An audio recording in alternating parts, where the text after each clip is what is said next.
എത്രയോ ദുരന്തങ്ങളെ അതിജീവിച്ച് മനുഷ്യരെ ചേർത്ത് നിർത്തി മുന്നോട്ട് വന്നതാണ് നമ്മൾ. മഹാപ്രളയത്തെ അതിജീവിച്ച് നമ്മൾ വന്നു. അതിനുശേഷം വീണ്ടും പ്രളയം വന്നു, ഓഖി വന്നു, കോവിഡ് വന്നു, നിപ്പ വന്നു. എല്ലാം അതിജീവിച്ച് പോകുന്നതിനോടൊപ്പം തന്നെ അതിനിരയായ മനുഷ്യരെ നമ്മളിൽപ്പെട്ടവരായി, നമ്മളിൽ ഒരാളായി ചേർത്ത് നിർത്തിയ വലിയ ഒരു നാടാണ് ഈ കേരളം. അതുകൊണ്ട് തന്നെ ഈ ദുരന്തത്തെയും മറികടന്ന് നമുക്ക് നാളുകളിലേക്ക് പോകണം. ഇന്ന് ഈ നിമിഷം നമുക്ക് നമ്മുടെ പ്രിയപ്പെട്ട മനുഷ്യരെ രക്ഷിച്ചെടുക്കണം. ഇനിയും ആരെങ്കിലും ജീവനോടെ ഉണ്ടെങ്കിൽ അവരെ നമുക്ക് തിരികെ കൊണ്ടുവരണം. ഒപ്പം തന്നെ മണ്ണിനടിയിൽ കുടുങ്ങിപ്പോയ നമ്മുടെ പ്രിയപ്പെട്ടവരെ തിരികെ കൊണ്ടുവന്ന് അവർക്കൊരു യാത്രയയപ്പ് കൊടുക്കണം. അതുമാത്രമാണ് ഈ ഘട്ടത്തിൽ ചെയ്യാൻ കഴിയുക. അനൂപ് ഒരിക്കൽ കൂടിയുണ്ട്. അനൂപ്, രക്ഷാപ്രവർത്തനം വലിയ വെല്ലുവിളി നേരിടുന്നുണ്ടെന്ന് നമുക്കറിയാം. കാരണം പ്രതികൂലമായ കാലാവസ്ഥയെ മറികടക്കണം. ഒപ്പം തന്നെ അത്രമാത്രം മണ്ണും ചെളിയും അകപ്പെട്ട് നിൽക്കുകയാണ്. അതിനിടയിൽ മനുഷ്യജീവൻ ഇനിയും ഉണ്ടാകുമോ എന്ന് നമുക്കറിയില്ല. പക്ഷേ അങ്ങനെയുണ്ട് എന്ന് കരുതി തന്നെയാണ് അവിടെ എത്തിയ ഓരോ രക്ഷാപ്രവർത്തകനും തെരച്ചിൽ നടത്തിക്കൊണ്ടിരിക്കുന്നത്. ആ മനുഷ്യരുടെ കരുതലിന് മുൻപിൽ, അവരുടെ ത്യാഗങ്ങൾക്ക് മുൻപിൽ നമ്മൾ ആദരവോടെ നിൽക്കണം. ഇപ്പോൾ രക്ഷാപ്രവർത്തനം എങ്ങനെയാണ് മുന്നോട്ട് പോയിക്കൊണ്ടിരിക്കുന്നത്? നേരത്തെ മന്ത്രി കെ രാജനടക്കം അങ്ങോട്ടേക്ക് എത്തിയിട്ടുണ്ടായിരുന്നു. ഇന്ന് മുഖ്യമന്ത്രി കാര്യങ്ങളെ ഏകോപിപ്പിച്ചുകൊണ്ട് അവിടെ വരുന്നുണ്ട്. അങ്ങനെ നമ്മുടെ നാട് ഒന്നടങ്കം അങ്ങോട്ടേക്ക് എത്തുന്നുണ്ട്. അനൂപ്,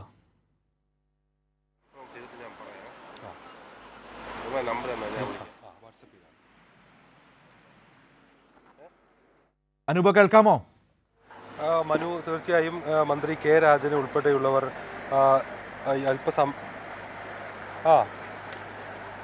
പറയൂ. മനു, നമുക്കിപ്പോൾ കാണാൻ സാധിക്കുന്നത് ഈ പാലത്തിൻ്റെ നിർമ്മാണമാണ്. മനു നേരത്തെ സൂചിപ്പിച്ച ഒരു പ്രധാന കാര്യം വീണ്ടും ഞാനൊന്ന് ആവർത്തിക്കുകയാണ്. അതായത് ഈ സ്ഥലത്ത് രക്ഷാപ്രവർത്തനത്തിന് തടസ്സമായിട്ടുള്ള സാഹചര്യങ്ങളെക്കുറിച്ച് മനു സൂചിപ്പിച്ചിരുന്നല്ലോ. അത് ആദ്യഘട്ടം മുതൽ അത്തരത്തിലുള്ള സങ്കീർണമായ സാഹചര്യങ്ങളുണ്ടായിരുന്നു. അത് ഇടയ്ക്കിടെ ഇപ്പോഴും തുടരുന്നു. ഇപ്പോൾ തന്നെ ഇവിടെ ഒരു കോടമഞ്ഞിൻ്റെ ദൃശ്യങ്ങൾ മനുവിന് കാണാൻ സാധിക്കും. ഒരു ദുരന്ത ഭൂമിയിൽ ഈ ദുരന്ത ഭൂമിയിൽ രക്ഷാപ്രവർത്തനത്തിൽ തടസ്സമാവുന്ന വിധത്തിൽ വിവിധ ഘടകങ്ങളുണ്ട്. അതൊന്ന് ശക്തമായ മൂടൽമഞ്ഞാണ്. കഴിഞ്ഞ ദിവസം ആദ്യ ദിനവും പിന്നീട് ഇന്നലെയുമെല്ലാം രക്ഷാപ്രവർത്തനത്തിന് തടസ്സം സൃഷ്ടിച്ചത് ഈ കനത്ത മൂടൽമഞ്ഞും കനത്ത മഴയുമായിരുന്നു. ഈ കനത്ത മഴ പെയ്യുമ്പോഴാണ് ഈ മേഖലയിൽ ജലനിരപ്പ് ഉയരുന്നത്. അതുകൊണ്ട് തന്നെ ജലനിരപ്പ് ഉയർന്നാൽ അപ്പുറത്തേക്ക് മുണ്ടക്കൈ ഭാഗത്തേക്ക് കടന്നു ചെന്നുള്ള രക്ഷാപ്രവർത്തനത്തിന് തടസ്സം സൃഷ്ടിക്കും. അത് പ്രധാനമായും നമ്മൾ 2 ദിവസം ആ രീതിയിലുള്ള ഒരു പ്രതിസന്ധി അഭിമുഖീകരിച്ചിരുന്നു. എന്നാൽ പെട്ടെന്ന് തന്നെ ഈ താൽക്കാലിക പാലം സംവിധാനം ആദ്യം ഒരു റോപ്പിലാണ് പെട്ടെന്ന് തന്നെ അടിയന്തരമായി പെട്ടെന്നൊരു റോപ്പിൽ അവിടേക്ക് ആളുകൾ എത്തിക്കാനുള്ള ശ്രമം ആദ്യം നടത്തി. പിന്നീട് ഒരാൾക്ക് നടന്നു പോകാൻ വിധത്തിലുള്ള താൽക്കാലിക സംവിധാനം കനത്ത കുത്തൊഴുക്കിനെ അതിജീവിച്ച് സൈന്യം തയ്യാറാക്കി. പിന്നീട് ഇന്ന് ആദ്യം ഒരു താൽക്കാലിക പാലം ഒഴുക്ക് കുറഞ്ഞ സ്ഥലങ്ങളിൽ അല്പം സ്ഥലം ഈ പാലം ഒലിച്ചു പോയ സ്ഥലത്തിനോട് തൊട്ട് ചേർന്ന് ഒരു നടപ്പാലം സൈന്യമുണ്ടാക്കി. അതോടൊപ്പം ആദ്യം തന്നെ ഈ ബെയിലി പാലത്തിൻ്റെ നിർമ്മാണ പ്രവൃത്തികൾ സൈന്യം ആരംഭിച്ചിരുന്നു. അതിനുള്ള സാമഗ്രികൾ സംസ്ഥാനത്തിൻ്റെ വിവിധ ഭാഗങ്ങളിൽ നിന്നും കർണാടകയിൽ നിന്നും ഡൽഹിയിൽ നിന്നുമെല്ലാമാണ് എത്തിച്ചത്. ആ സംവിധാനങ്ങളെല്ലാം ഘടിപ്പിച്ച് അതിൻ്റെ വലിയ ഇരുമ്പ് പാളികൾ പ്രത്യേക ഒരു തൂണിൽ ഘടിപ്പിച്ച് ഒരു ബെയിലി പാലം ഇപ്പോൾ സൈന്യം നിർമ്മിക്കുകയാണ്. ആ നിർമ്മാണം പൂർത്തിയായാൽ സുഗമമായ ഒരു പഴയ പാലത്തിൻ്റെ അതേ സജ്ജമായ വിധത്തിൽ അതേ രീതിയിൽ ഗതാഗതം ഈ മേഖലയിലൂടെ പുനഃസ്ഥാപിക്കാൻ സൈന്യത്തിന് സാധിക്കും. ആ ഒരു ശ്രമമാണ് നമ്മൾ ഏറെ പ്രതീക്ഷയോടുകൂടി കാണുന്നത്. ഏറെ പ്രതീക്ഷ നൽകുന്ന രക്ഷാപ്രവർത്തനത്തിൽ ഏറെ ആശ്വാസകരമായ ഒരു കാര്യം അതാണ്. ഏതായാലും ഇപ്പോൾ ഈ മലമുകളിൽ നിന്നെത്തുന്ന ഈ പുഴവെള്ളം അല്പം കൂടി വരുന്നൊരു സാഹചര്യമുണ്ട്. അതോടൊപ്പം ഒരു കലങ്ങിയ വെള്ളവുമാണ് ഇപ്പോൾ മുകളിൽ നിന്ന് എത്തുന്നത്. അതൊരു പക്ഷേ ആ വശങ്ങളിൽ നിന്നുള്ള മണ്ണ് വീണ്ടും ഇടിയുന്നതോ മറ്റോ കാരണത്താലാവാം. ഏതായാലും ഇതെല്ലാം ഉള്ളൊരു അപകട സാഹചര്യം ഇപ്പോൾ നിലവിലുണ്ട്. ഏത് നിമിഷവും ജലം ഉയരാവുന്ന സാഹചര്യം. കഴിഞ്ഞ ദിവസം ഈ രക്ഷാപ്രവർത്തനം നടക്കുന്നത് പെട്ടെന്ന് ജലനിരപ്പ് ഉയർന്നത് അല്പം പരിഭ്രാന്തിക്കിടയ്ക്ക് ഇടയാക്കിയിരുന്നു. രക്ഷാപ്രവർത്തകർ ഉൾപ്പെടെ ഈ സ്ഥലത്ത് നിന്ന് മാറി നിൽക്കേണ്ട സാഹചര്യം ആ ഘട്ടത്തിലുണ്ടായിരുന്നു. എന്നാൽ പാലത്തിൻ്റെ നിർമ്മാണം ആ ഘട്ടത്തിലും വളരെ ക്രിയാത്മകവും സജീവമായി നടന്നു. ഇപ്പോൾ മന്ത്രി എ കെ ശശീന്ദ്രൻ കൂടി ഈ സ്ഥലത്തേക്ക് എത്തുകയാണ്. അവർ മേപ്പാടി മുണ്ടക്കൈ സ്ഥലത്തേക്കാണ് എത്തും എന്ന് നാം പ്രതീക്ഷിക്കുന്നത്. കെ രാജൻ അല്പസമയം മുമ്പ് ആ ഭാഗത്തേക്ക് എത്തിയിരുന്നു. ഈ മന്ത്രിമാരുടെ സംഘം ഇന്നലെ തന്നെ ഈ സ്ഥലത്ത് ഉണ്ടായിരുന്നു. ഇന്ന് മുഖ്യമന്ത്രി അല്പസമയത്തേക്ക് മുഖ്യമന്ത്രിയും എത്തുകയാണ്. ഏകോപനം ജില്ലാതലത്തിൽ ഏകോപനം ഈ കഴിഞ്ഞ ദിവസങ്ങളിൽ തന്നെ മന്ത്രിമാരുടെ നേതൃത്വത്തിൽ നടന്നിരുന്നു. ഇന്ന് മുഖ്യമന്ത്രി എത്തുന്നതോടുകൂടി വിവിധ വകുപ്പുകളുടെ ഉന്നത ഉദ്യോഗസ്ഥന്മാർ ഉൾപ്പെടെയുള്ളവർ പങ്കെടുക്കുന്ന യോഗം നടക്കും. അതിനുശേഷം ഇതിന് ഏത് വിധത്തിലാണ് നമ്മൾ ഈ കാര്യങ്ങൾ മുന്നോട്ട് കൊണ്ടുപോകേണ്ടത്, ഏകോപിപ്പിക്കേണ്ടത് എന്നത് സംബന്ധിച്ച് ഒരു അന്തിമ ധാരണ ആ യോഗത്തിലുണ്ടാവും. മുഖ്യമന്ത്രിയുടെ സന്ദർശനം ഏറെ പ്രാധാന്യത്തോടു കൂടിയാണ് നമ്മൾ കാണുന്നത്. ഈ ദുരന്ത ഭൂമിയിൽ ഇനി ഒട്ടേറെ കാര്യങ്ങൾ പൂർത്തീകരിക്കാനുണ്ട്. നമുക്കറിയാം, പുത്തുമല ദുരന്തത്തിന് ശേഷം വളരെ ചുരുങ്ങിയ കാലയളവിൽ തന്നെ നമ്മൾ ആ ദുരന്തത്തിൽപ്പെട്ടവരുടെ പുനരധിവാസവും അവരുടെ വീട്, അവർക്ക് ആവശ്യമായ സ്ഥലം എന്നിവയെല്ലാം പെട്ടെന്ന് തന്നെ പൂർത്തീകരിക്കുകയും ദുരന്തത്തിൽപ്പെട്ട 57 കുടുംബങ്ങൾക്ക് വീട് ഉൾപ്പെടെ നൽകുകയും ചെയ്തതാണ്. അതിന് സർക്കാർ തല സഹായത്തോടൊപ്പം വിവിധ സന്നദ്ധ സംഘടനകളുടെ ഉൾപ്പെടെ സഹായ പ്രവാഹത്തിൽ ആയിരുന്നു അത്തരം ശ്രമങ്ങളെല്ലാം നാം പൂർത്തിയാക്കിയത്. സമാനമായ രീതിയിൽ വീണ്ടും നമ്മൾ ആ ശ്രമം ആരംഭിച്ചിരിക്കുകയാണ്. മുഖ്യമന്ത്രിയുടെ ദുരിതാശ്വാസ നിധിയിലേക്ക് സംഭാവനകൾ എത്തിക്കുന്നതിന് വേണ്ടിയുള്ള നിർദ്ദേശങ്ങൾ, അറിയിപ്പുകൾ, അഭ്യർത്ഥനകളെല്ലാം വരുന്നുണ്ട്. അതോടൊപ്പം വിവിധ സന്നദ്ധ സംഘടനകളുടെയും മറ്റും അതുപോലെ വ്യക്തികളുടെയും മറ്റുമെല്ലാമുള്ള സഹായങ്ങൾ കൂടുതലായി എത്തിച്ചേരേണ്ട ഒരു സാഹചര്യം കൂടി ഏതായാലും ഈ വലിയ ദുരന്തഭൂമിക്ക് അത്യാവശ്യമാണ്. അത്തരത്തിലുള്ള ശ്രമങ്ങൾ സർക്കാർ തല സംവിധാനങ്ങൾക്കൊപ്പം നടക്കുകയും ചെയ്യുന്നു. ഏതായാലും പുനരധിവാസമാണ്, അല്ലെങ്കിൽ ഈ ദുരന്തത്തിൽപ്പെട്ടവരെ ആദ്യം ഈ കണ്ടെത്തുകയും തിരിച്ചറിയുകയും ചെയ്തതിനു ശേഷമുള്ള പുനരധിവാസ പ്രക്രിയയാണ് ഏറ്റവും ഉത്തരവാദിത്വത്തോടുകൂടി നമ്മൾ നടപ്പാക്കേണ്ടത്. ഏതായാലും അത്തരത്തിലുള്ള ശ്രമങ്ങളെല്ലാം വളരെ ഉത്തരവാദിത്വത്തോടുകൂടി സർക്കാർ തല സംവിധാനങ്ങൾ പൂർത്തീകരിക്കുമെന്ന പ്രതീക്ഷയാണ് ഈ ദുരന്ത ഭൂമിയിലെ ജനങ്ങൾക്ക്, ശേഷിച്ചവർക്ക് ഇപ്പോൾ പ്രധാനമായും ഉള്ളത്. ഏതായാലും ഇപ്പോൾ നമുക്ക് കാണുന്നത് പോലെ മന്ത്രിമാരുടെ ഒരു സംഘം ഇപ്പോൾ എത്തിയിട്ടുണ്ട്. വിവിധ ആർമി പട്ടാളത്തിൻ്റെ വിവിധ മേധാവികൾ, ഇപ്പോൾ NDRFൻ്റെ ദില്ലിയിൽ നിർത്തിയ IG ഉൾപ്പെടെ അല്പസമയത്തിനകം മാധ്യമപ്രവർത്തകരെ കാണുമെന്ന് അറിയിച്ചിട്ടുണ്ട്. അതോടൊപ്പം ഈ മദ്രാസ് NGO യൂണിറ്റിൻ്റെ പ്രധാനപ്പെട്ട കാര്യം ഇപ്പോൾ ഞാൻ ആ ദൃശ്യങ്ങളിൽ നമുക്ക് മനസ്സിലാക്കാൻ പറ്റുന്ന ഒരു കാര്യമുണ്ട്. പുഴയിൽ ഒഴുക്ക് കൂടുന്നുണ്ട്, വെള്ളം കുറവാണെങ്കിൽ പോലും, പക്ഷേ ഒഴുക്ക് കൂടുന്നുണ്ട്. കൂടുതൽ കോടമഞ്ഞ് ഇറങ്ങുകയും ചെയ്യുന്നുണ്ട്, മഴ ചാറുകയും ചെയ്യുന്നുണ്ട്, അല്ലേ?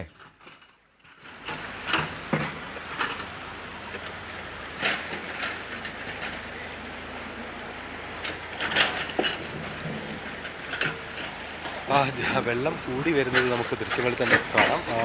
ഇപ്പോൾ നേരത്തെ നമ്മൾ വന്നപ്പോൾ ഉണ്ടായിരുന്ന ഒരു ഒഴുക്കല്ല ഏതായാലും ഇപ്പോഴുള്ളത്. വെള്ളം കൂടി വരുന്നതെന്ന് മാത്രമല്ല, ഒരു വശത്തുകൂടെ അത് കലങ്ങിയുമാണ് ഒഴുകുന്നത്. ശക്തമായ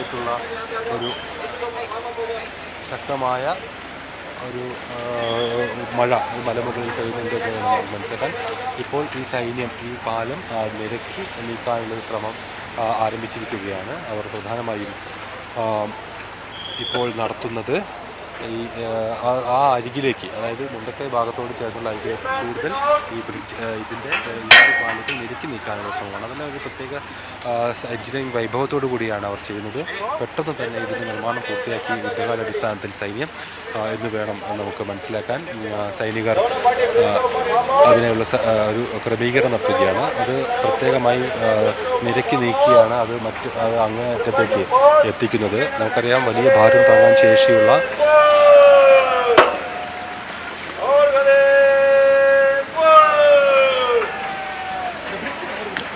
പാലം മറുവശത്തേക്ക് നിരക്കി നീക്കുന്നു സൈന്യം. ആ ബെയിലി പാലം പൂർത്തിയാക്കിയ ഭാഗം മറുവശത്തേക്ക് സൈന്യം കൊണ്ടുപോകുന്നതാണ് നമ്മൾ കാണുന്നത്. അതിങ്ങനെ നിരക്കി നീക്കുകയാണ്. സൈന്യത്തിൻ്റെ എഞ്ചിനീയറിംഗ് വിഭാഗത്തിൻ്റെ ഒരു മികവ് നമുക്കിവിടെ കാണാൻ കഴിയുന്നുണ്ട്.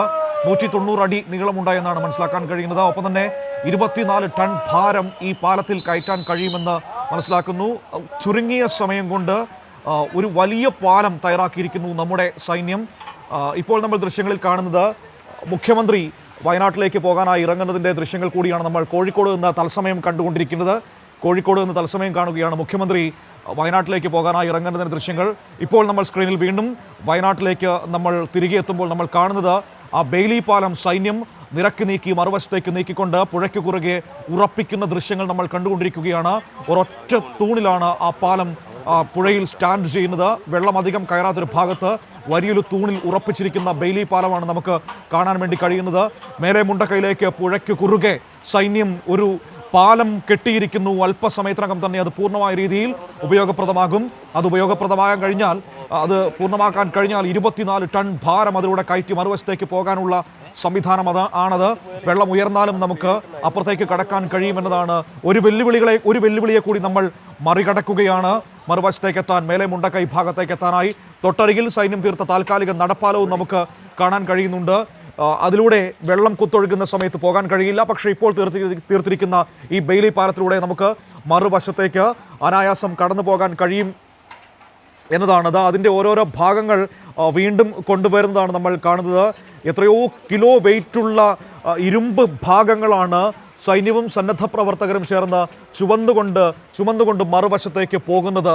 അവർ നമുക്ക് വേണ്ടി, നമ്മുടെ മനുഷ്യർക്ക് വേണ്ടി മരിച്ചു കിടന്ന് പണിയെടുക്കുന്ന കുറേ ആളുകളെ നമുക്കവിടെ കാണാൻ വേണ്ടി കഴിയുന്നുണ്ട്. അവർ ഈ പറയുന്ന എല്ലാ ഭീഷണികളെയും അതിജീവിച്ചാണ് നിൽക്കുന്നത്.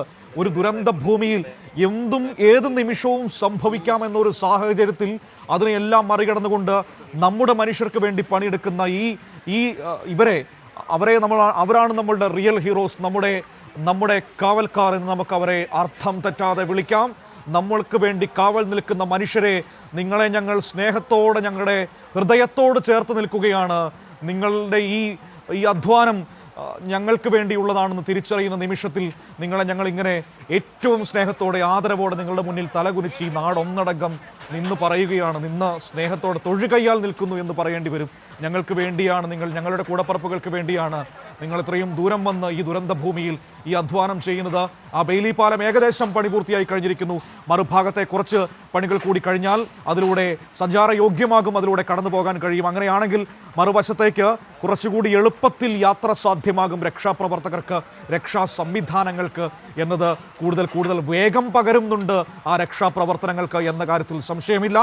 ഈ 3-ാം ദിനത്തിൽ ഇതുപോലൊരു ദുരന്ത ഭൂമിയിൽ എങ്ങനെ സാധ്യമായത് ചെയ്യാൻ പറ്റുമോ അത് നമ്മൾ ചെയ്തിട്ടുണ്ട്. ഇനിയും നമ്മൾക്ക് ചെയ്യേണ്ടതുണ്ട് എന്ന് ഈ നിമിഷവും നമ്മളോട് പറയുകയാണ്. അതിനുള്ള തയ്യാറെടുപ്പുകൾ, അതിനുള്ള നടപടിക്രമങ്ങൾ അതിവേഗത്തിൽ മുന്നോട്ട് പോകുന്നതാണ് നമുക്ക് കാണാൻ കഴിയുന്നത്. നമ്മളുടെ ജനപ്രതിനിധികൾ, നമ്മുടെ മന്ത്രിമാരടക്കം ആ പ്രദേശത്ത് ഈ മഴയത്തും ക്യാമ്പ് ചെയ്ത് നിന്നുകൊണ്ട് അവരിൽ ഒരാളായി നിന്നുകൊണ്ട് തന്നെ അതിന് നേതൃത്വം നൽകുന്നു എന്നത്.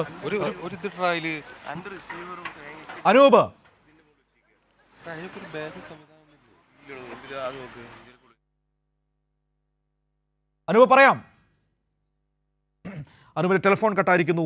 ടെലിഫോൺ കട്ടാകുന്നതൊക്കെ ഒരു പ്രശ്നമേ അല്ല. കാരണം അത്രമാത്രം ദുർഘടം പിടിച്ച ഒരു മേഖലയിൽ നിന്നുകൊണ്ട് നമ്മൾ സംസാരിക്കുമ്പോൾ ഇതൊക്കെ സ്വാഭാവികമാണ്. ഒരു വശത്ത് രക്ഷാപ്രവർത്തനം, തകർന്ന വീടുകൾ നമുക്ക് കാണാൻ കഴിയുന്നുണ്ട്. നേരത്തെ ഒരു വശത്ത് JCB നിൽക്കുന്ന പ്രദേശത്ത് നിരവധി വീടുകളും കടകളും ക്ഷേത്രങ്ങളും ഒക്കെ ഉണ്ടായിരുന്ന മനോഹരമായൊരു കൊച്ചു കവലയായിരുന്നു ഈ ദുരന്തത്തിന് മുൻപ്.